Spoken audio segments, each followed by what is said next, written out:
Hey everybody, it's Ryan here from Android Coliseum, and I'm here to do my review of the HTC Desire 601. This is the one I've got this is from Kudo, I believe. Yeah, Kudo. So we've all heard about the HTC One, the HTC One Max, the HTC One Mini. This is not a One, so it's not going to be along their flagship lines, but it's got a lot of the same features. So let's dive in. First off, it's a 4.5-inch screen. Now it's the 540 by 960 display, so it's not even a 720, not 1080, but it's actually not a bad screen. It's pretty nice.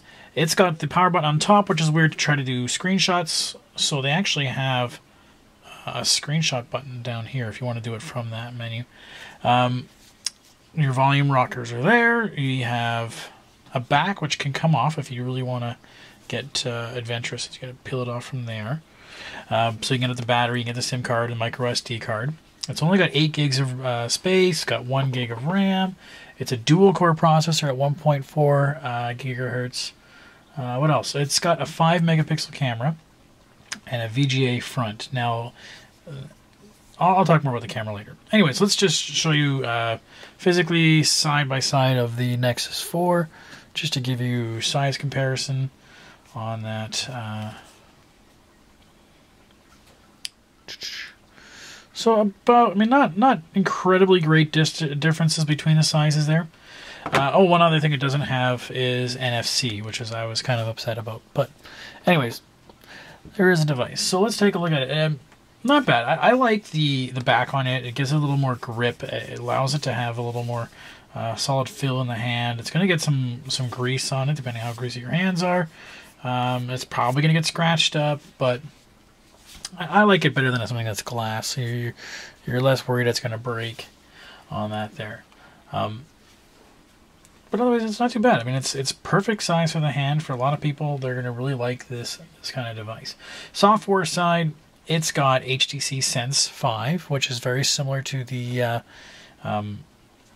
the HTC one that we've already seen. So I won't really go into that. It's got the blink feed everybody likes. I'm not a big super fan of how the apps are sort of done that way versus, again, maybe it's just something I'm used to.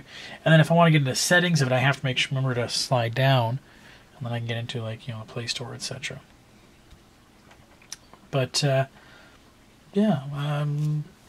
that part's cool. What I do like about it is it doesn't clutter up my notification shade like LG or like Samsung does. If I tap there, that's what gets all my toggles, right? And that's where that screenshot option is. So put it away and I get all my notifications. So if I have an email, I don't have to scroll past a bunch of toggles and notification or switches, etc. to get to where the email option is going to be. It handles very well. It's, like I said, very snappy, very little lag.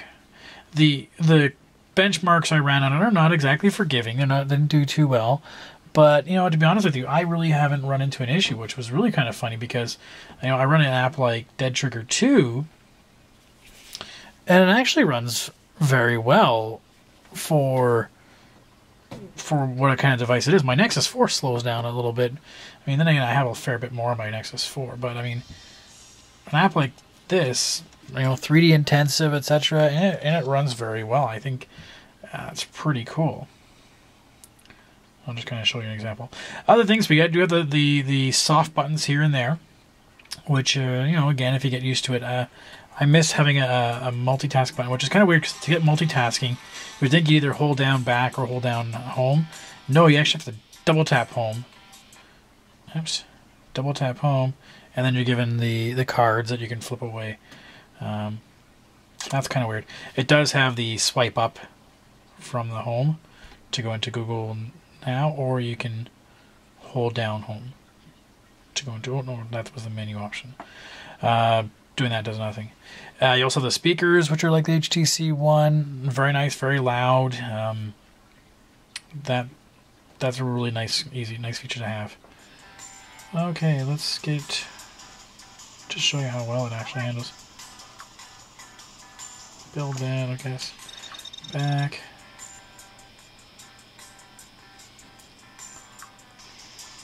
I want to play. Okay, let's just show you a level here. See how well, just to give you guys an idea of how well it does actually handle.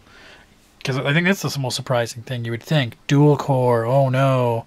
But I think we're seeing devices like the Moto X come out to show us that you don't have to have top-end specs to be a top-end device, which is really kind of cool. Right, let's roll. So, and again, the volume gets super loud.